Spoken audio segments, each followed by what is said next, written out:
Hello mga friendships, napakita ko lang sa inyo yung bahay na tinutuluyan namin kung saan kami nagadayong maglambat, ayan. So hindi nga pala yan sa amin guys, nakikituloy lang kami dyan. So yun nga, ipagdating nga pala namin ay agad na nga rin pala ako nagkasikaso na maglinis sa bahay namin tinutuluyan. Dahil nga marami pa nga kaming gagawin sa bangka. So pagkatapos ko nga guys maglinis ng kaunti ay nagkasikaso na rin ako ng aming pagkain. Ayan, nagpapoy na rin ako para makapagsaing na rin kami. Kanya-kanya nga pala kami ng ginagawa dyan guys. Habang ako ay nag-aasikaso magluto ng aming kakainin, ay busy din ang aking mister sa kanyang ginagawa.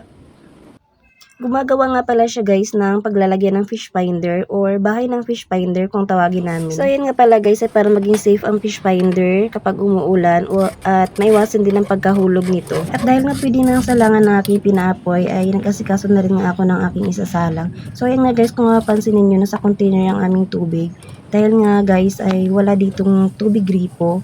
Nag-iigib lamang kami sa bomba or sa balon ng aming isasaing or ihuhugas sa aming mga pinagkainan. So ayun nga guys, pagkatapos nga namin kumain ay agad na rin nga kami pumunta sa bangka. Dahil nga ayan, magkakarga pa kami ng lambat at hahabol pa namin kung kaya pa namin makapalaot ng hapon na yan. So ayan, ganyan namin ginagawa ang pagkakarga ng lambat sa bangka guys. So yan lang, maraming salamat sa manonood. Ang bulang nila sa gitna ng